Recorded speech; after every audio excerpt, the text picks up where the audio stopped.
Olá! Nesta edição, vamos explicar de forma simples e rápida o que é o diabetes, as implicações sistêmicas e orais da doença e destacar os cuidados com a saúde bucal nesses pacientes. Confira tudo isso na reportagem a seguir. Você sabia que no dia 14 de novembro comemora-se o Dia Nacional da Diabetes? Essa data visa a conscientização da população sobre os riscos da doença, formas de diagnóstico e maneiras de prevenção. É uma forma de levar as informações relacionadas à doença para a população, reforçando sua prevenção e ressaltando a necessidade de exames periódicos para o diagnóstico. Mas então, o que é diabetes? Diabetes é uma condição em que o nível de açúcar no sangue está elevado, geralmente devido a problemas com a insulina, um hormônio que ajuda a glicose a entrar nas células para produzir energia. Com esse aumento de açúcar no sangue, a pessoa pode sentir alguns sintomas comuns como sede excessiva, boca seca, fome excessiva, perda de peso, fadiga e fraqueza, além de visão embaçada e micção frequente. Existem 3 tipos principais de diabetes. Diabetes tipo 1 ocorre quando o sistema imunológico ataca as células do pâncreas, reduzindo ou interrompendo a produção de insulina. Representa 5 a 10% dos casos e é mais comum na infância e na adolescência. Diabetes tipo 2 acontece quando o corpo se torna resistente à insulina ou o pâncreas não produz insulina suficiente. Fatores como sobrepeso e sedentarismo estão ligados a essa condição. É o tipo mais comum, com 90 a 95% dos casos, diagnosticada principalmente em adultos. Diabetes gestacional surge durante a gravidez devido aos hormônios gestacionais. Muitas vezes é assintomática e, quando tem sintomas, são os comuns da diabetes. Afeta 7 a 10% das gestantes no Brasil. Como tratar o diabetes? Para o tipo 1, é necessário o uso de insulina, monitoramento constante e cuidados com a alimentação. O tipo 2 pode ser controlado com mudanças no estilo de vida, medicamentos orais, em alguns casos, insulina. E a diabetes gestacional pode ser controlada com dieta e exercício, às vezes com medicamentos. Você é de Brasília e não sabe onde procurar tratamento? Podemos encontrar em serviços públicos e em serviços privados. No público temos o Hospital Universitário e o Hospital de Sobradinho, por exemplo, além de vários outros. Se você procura um tratamento em local particular, temos o Hospital Santa Luzia e o Hospital Sírio-Libanês.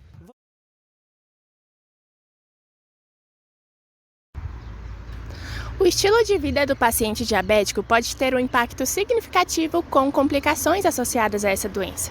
A persistência da hiperglicemia pode levar a complicações agudas e até mesmo crônicas. Dentre as complicações, vamos citar algumas.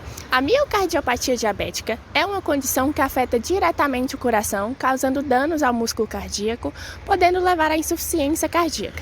Tem também a hipertensão arterial, que frequentemente é acompanhado de diabetes mellitus, pois esses problemas estão frequentemente ligados a maus hábitos de vida, como a falta de atividade física. Temos também a nefropatia diabética, que é uma complicação que afeta os rins. Esse problema é um dos principais motivos para a insuficiência renal, levando alguns pacientes até a diálise.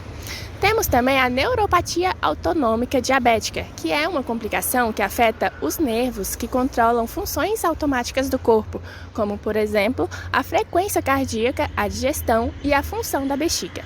Temos também a retinopatia diabética, que é uma complicação que afeta os olhos e pode até mesmo levar à cegueira. Tem também o pé diabético, que é uma complicação crônica caracterizada por lesões nos pés resultantes de alterações vasculares periféricas, podendo até mesmo levar à amputação do membro. E falando da cicatrização, as pessoas com diabetes enfrentam maior dificuldade na cicatrização devido a microangiopatias, que são lesões nos pequenos vasos sanguíneos que afetam a irrigação. Além disso, o diabetes pode enfraquecer o sistema imunológico, dificultando o combate a infecções e atrasando ainda mais o processo de cicatrização. Porém, a dificuldade de cicatrização nos pacientes diabéticos não contraindica necessariamente a realização de procedimentos médicos e odontológicos.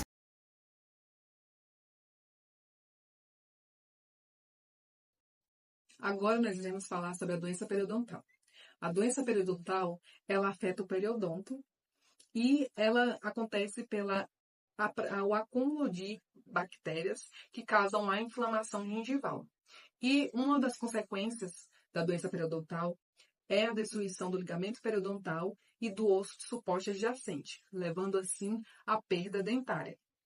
Outra doença também muito comum em pacientes diabéticos é a cárie.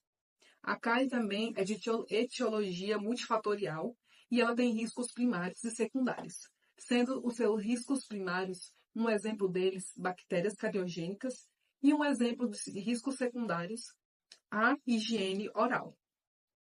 Outro exemplo também é a xerostomia, que é a sensação de boca seca. E um outro é o hálito cetônico, que causa um odor desagradável e um mau hálito na cavidade bucal desse paciente. E esse hálito e esse odor desagradável é uma das principais causas que levam os pacientes a procurarem ajuda, devido a esse hálito afetarem a sua autoconfiança, a sua autoestima e na sua qualidade de vida. A higiene oral desses pacientes, a higiene bucal, devem ser levadas em consideração, pois esses pacientes têm que estarem atentos à periodontite, porque como esses pacientes têm alta concentração de glicose, a chance das bactérias se proliferarem são maiores. Então, esse paciente diabético sempre deve estar em acompanhamento com seu cirurgião dentista, para que o cirurgião dentista possa dar as recomendações de quantas vezes escovar os dentes, qual é a melhor escova utilizar, a forma correta de passar o fio dental. E outra questão também muito importante é sobre os atendimentos odontológicos, que devem ser priorizados atendimentos durante a manhã, e pacientes compensados podem ter um procedimento mais facilitado, diferentemente de pacientes descompensados, que devem ter uma atenção redobrada.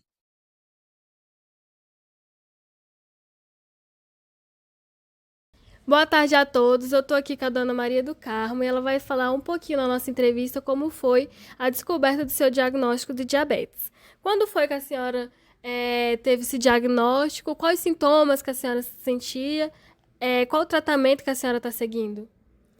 Eu sentia tonturas, eu descobri esse diabetes em 2006, já vai ter praticamente 19 anos. Qual o tipo de diabetes que a senhora tem? Tipo 2. A senhora notou alguma mudança na sua saúde bucal desde o diagnóstico? Sim, a gengiva sangrava, inflamava, aí eu tive que fazer uma cirurgia para ficar bem. Com que frequência a senhora costuma ir ao dentista? 6 meses. A senhora percebe... a senhora já teve algum outro tratamento odontológico? Sim, tratamento de canal. A senhora já adiou algum tratamento por medo das complicações que poderiam vir por conta do diabetes? Eu tinha muito medo de dar câncer na boca, eu ficava receosa para ir, mas eu ia sempre. O que a senhora toma para controlar a sua diabetes? Glifage e Forxiga, e para complemento eu tomo o Bering Life e o Melon São Caetano. Aí ela baixa, ela de 380 baixou para 110. O que a senhora pode falar para futuros pessoas que podem ter esse diagnóstico ou até para prevenir mesmo? Que vá ao dentista, que faça como eu fiz. Se sentir qualquer coisa, inflamação na gengiva, corre para o dentista que ele dá a resposta certa e o tratamento. Muito obrigado por essa entrevista. Eu agradeço a senhora, agradeço a todos e voltamos com vocês aí. Como visto, é importante que pacientes com diabetes façam um controle rigoroso da glicemia e adotem um estilo de vida mais saudável para prevenir complicações. O acompanhamento médico regular e os cuidados com a saúde bucal são fundamentais, pois o diabetes pode afetar o processo de cicatrização e aumentar o risco de infecções.